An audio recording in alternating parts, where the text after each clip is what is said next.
من اكتر الجمل اللي احنا بنقولها في شهر رمضان وهي ان احنا مش قادرين ومش لاقيين وقت نعمل اي حاجه في يومنا، زي ان احنا مش لاقيين وقت نتمرن ولا كمان لاقيين وقت ان احنا نعمل اي حاجه جديده او نتعلم اي حاجه في شهر رمضان، وكمان برضو مش لاقيين وقت للعباده الصح في شهر رمضان. فانا النهارده هعمل لك الفيديو ده عشان اقول لك الخطه الكامله اللي هتعمل لك بالانس بين الشغل والرياضه وكمان العباده. فتابع معايا الفيديو للنهايه عشان اقول لك على الخطه الكامله اللي انت تطلع بيها من شهر رمضان كسبان كل حاجه في حياتك، كسبان صحتك وشغلك وكمان علاقتك مع ربنا. ستيب 1 معانا واللي انا بفضلها دايما وبحب اعملها قبل كل يوم ان انا بفهم طبيعه اليوم بتاعي، طبيعه اليوم بتاعي بيكون ماشي ازاي. لو انت حاولت تفهم طبيعه اليوم بتاعك هتعرف تديره صح، ولو انت قدرت اليوم بتاعك صح هتطلع من اليوم ده مستفيد بيه اقصى استفاده. وانا طبعا شخصيا بحب اقسم اليوم بتاعي على 3 اجزاء، وطبعا بحاول استفيد بكل جزء من اليوم بتاعي. الجزء الاول وده بيكون تقريبا من الساعه 12 الظهر، اللي هو يعني اول ما بنبدا نصحى او اول ما بنبدا يومنا اصلا، بيكون من الساعه 12 الظهر لحد صلاه المغرب.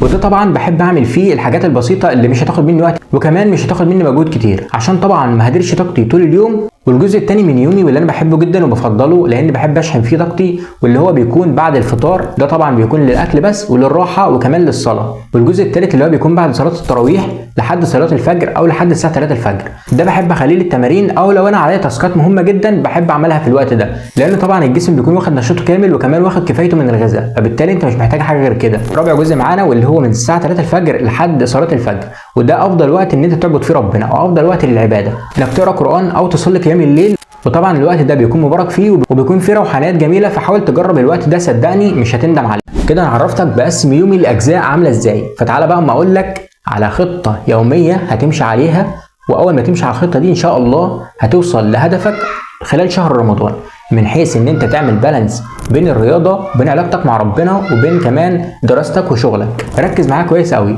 انا لما قلت لك في بدايه الفيديو ان انا بقسم يومي لاربع اجزاء، يعني كل جزء منهم بحب استغله بشكل معين.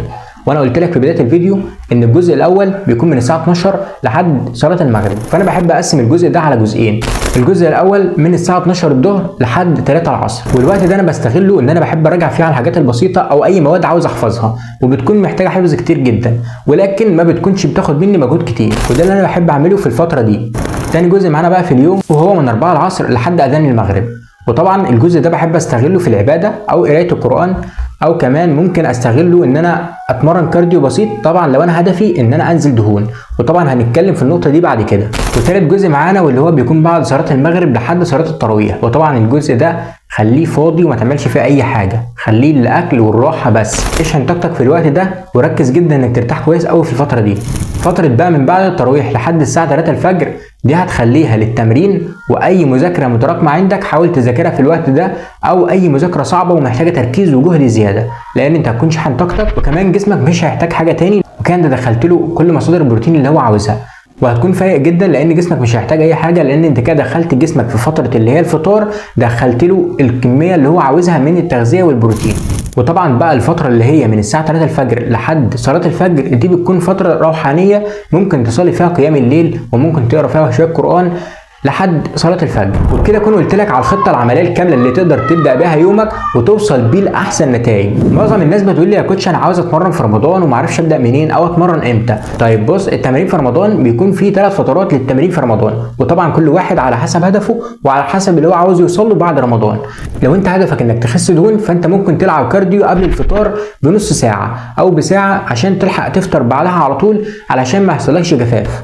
ولو انت هدفك انك تزيد عضلات او تبني قوه عضليه فانت ما عندكش غير حل واحد وهو التمرين بعد صلاه التراويح، وطبعا ده افضل وقت انك تتمرن فيه لو انت عاوز تبني عضلات، بتكون خدت كفايتك من الغذاء وبتكون متغذي كويس وكمان واخد بروتيناتك وكمان واخد الكارب بتاعك، وبيكون جسمك في كامل طاقته ان هو يتمرن ويشيل اوزان.